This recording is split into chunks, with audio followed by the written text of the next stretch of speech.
Queen Elizabeth I wasn't just a queen, she was a walking legend. She called herself the Virgin Queen, wore fancy dresses covered in jewels, and ruled with a sharp mind and strong hand. People remember her for her powerful court, beating the Spanish Armada, and making England a strong Protestant country. But behind all that beauty and power, under the thick makeup and shiny pearls, was a woman full of fear, pride, and obsession. She cared deeply about how others saw her, and when it came to staying clean, things got really strange. Back then, hygiene wasn't about staying healthy, it was about looking good, and Queen Elizabeth turned it into a kind of performance. She thought water could make her sick. She was so afraid of getting old, she treated her body like something sacred, something that couldn't be touched by time, or even by soap. In this video, we'll show you 5 of the weirdest and most shocking things Queen Elizabeth I did to stay clean. And the last one, you won't believe it. Elizabeth had a powerful addiction: sugar. At the time, sugar was not something everyone could afford. It was rare, expensive, and came all the way from far-off lands. Most people might never taste it in their lifetime. But for the Queen of England, it was everywhere. She didn't just enjoy sweets, she drowned in them. Her royal meals included candied violets, sugar-covered fruits, sweet almond marzipan, and desserts soaked in syrup. To have sugar was to show off your status. Elizabeth didn't just eat it, she used it to show off England's growing power and wealth. But here's the shocking truth. This sweet obsession came with a terrible cost. In the 1500s, dental care was primitive. Toothbrushes were rough, and most people cleaned their teeth with twigs, rags, or crushed eggshells. The Queen, however, had her own special mix: a homemade toothpaste made of sugar and herbs. Yes, sugar. The very thing rotting her teeth was the same thing she used to try to clean them. To make it worse, she also used gritty powders that scratched away her tooth enamel. Over time, her once royal smile turned into something shocking. Foreign visitors noticed it. By the 1590s, her teeth were black, broken, or missing entirely. Her breath was said to be so foul it made people around her physically uncomfortable. And sometimes her words were hard to understand because she was speaking through a mouth of rot. Yet she refused to let doctors pull them out. Elizabeth was known to be stubborn and terrified of pain. To convince her it wasn't deadly, one of her courtiers even volunteered to have a tooth pulled in front of her. Imagine that, someone willingly screaming in agony just to get the Queen to open her mouth. But perhaps the strangest part was what happened next. Rather than mock her decaying teeth, the noblewomen in her court copied them. That's right, they blackened their own teeth with soot and charcoal to match the Queen's look. In her court, even tooth decay became a symbol of class. If the Queen had black teeth, then black teeth meant beauty, power, and wealth. The darker your smile, the richer you must be. In a world where everything the Queen did became fashion, even rotting teeth became desirable. That's the power of royalty. You may have heard the shocking quote, "I bathe once a month, whether I need it or not."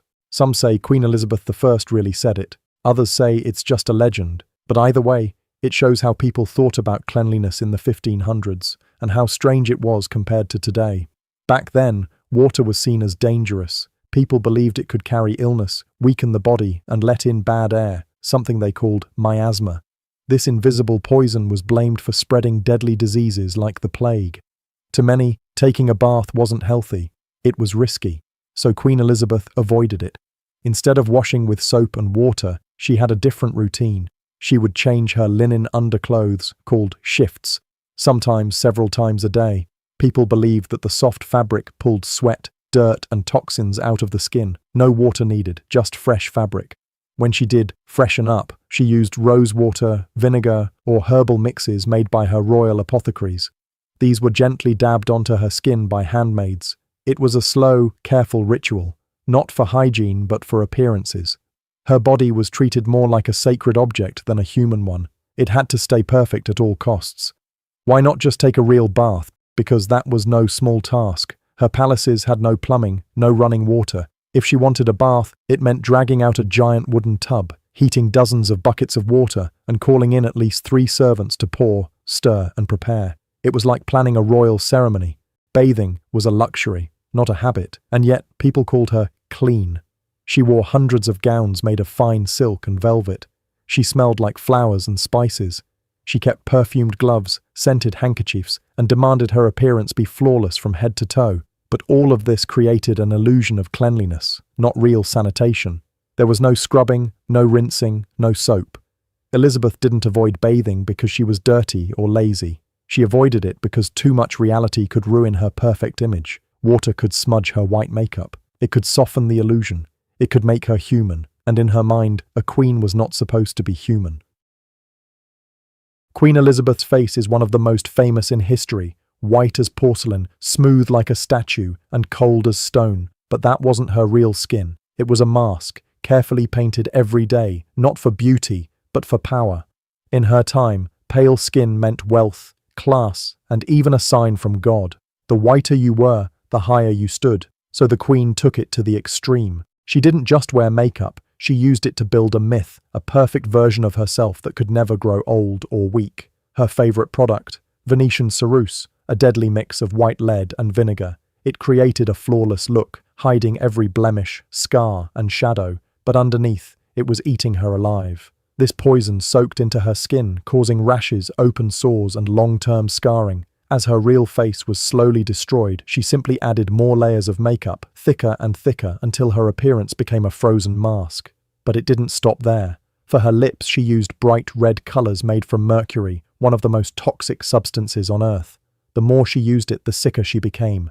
Her mood changed, her memory faded, her body weakened, her hands sometimes trembled. These are classic signs of mercury poisoning, and the queen had no idea she was poisoning herself every time she painted her face. So why keep doing it? Because her face didn't just belong to her, it belonged to England. Her image was her power. It made her seem ageless, godlike, untouchable. She didn't allow painters to show her real features. Instead, artists had to use official face patterns, copied from younger portraits. No matter how old she got, her paintings stayed the same. Youthful, perfect, eternal. She even refused to be seen in natural light. Candles and shadows helped hide the truth. In her final years, her face became so delicate, people whispered that touching it could cause the makeup to crack and fall apart. She barely washed her face. Why would she? Washing it meant wiping away the illusion and revealing a fragile, aging woman beneath the mask of the Virgin Queen. Did she know the makeup was killing her? Historians still debate it, but one thing is clear. She chose the mask over her health. She was willing to destroy her body to keep the legend of Gloriana alive. To truly understand Queen Elizabeth Hygiene, you need to understand her deepest fear, losing control. Every inch of her body, her painted face, perfumed gloves, and carefully chosen scents was not just about looking good. It was about holding power and hiding weakness. In her time, bathing wasn't just rare, it was risky. People believed water could carry disease, and bathing meant exposing your body, both physically and symbolically. It was seen as soft, intimate, even dangerous. And Elizabeth, who had witnessed her mother Anne Boleyn be destroyed by the court, would not allow herself to appear fragile. To her, a naked body was a vulnerable body, so she avoided water and built a new form of cleanliness, one made of perfume and ritual. Every day, she surrounded herself with strong, sweet smells. Her maids prepared rose water, lavender oil, vinegar infusions, and herbal mixtures brewed in the palace's still rooms. These liquids weren't meant to clean the skin. They were meant to cover odor and create the illusion of freshness. A few drops behind the ears, a wipe on the wrists, a fragrant handkerchief tucked in her sleeve, and she would drift through her court like a walking flower garden, untouched by human scent.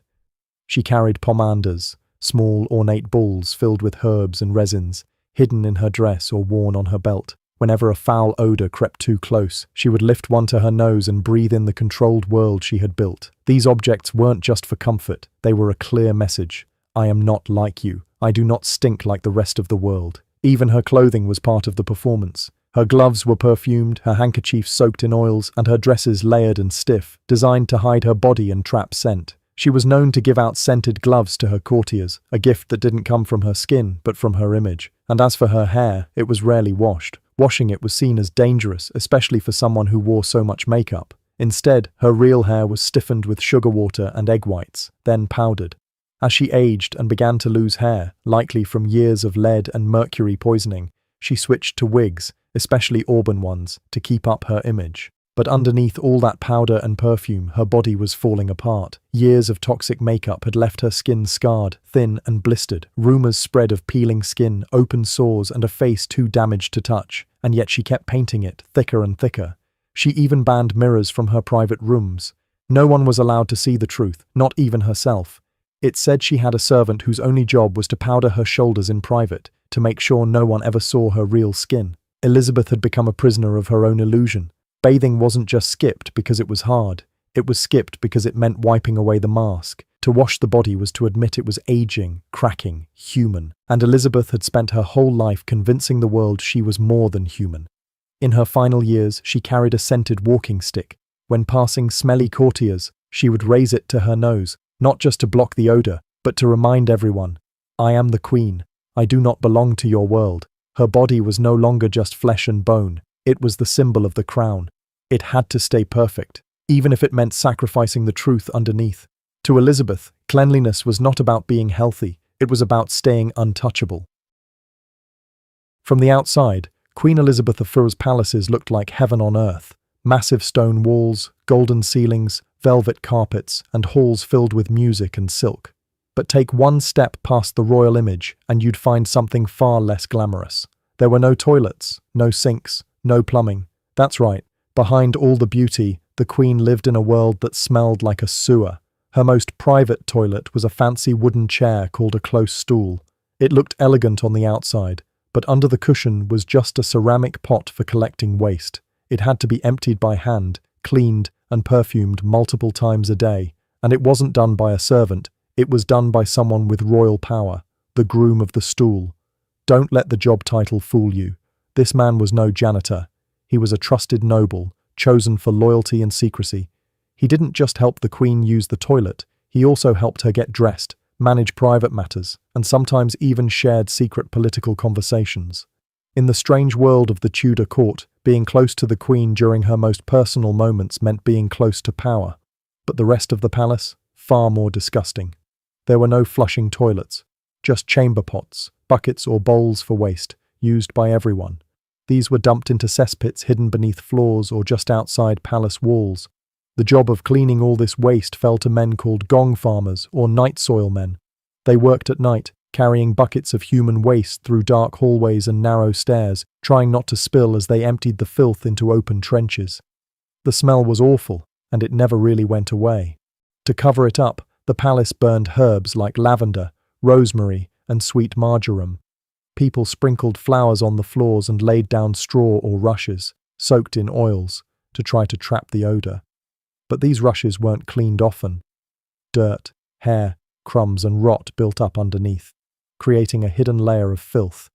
Even the Queen couldn't escape the stink. She moved her court from palace to palace not just for politics but to escape the smell. The longer she stayed in one place, the worse the waste problem became.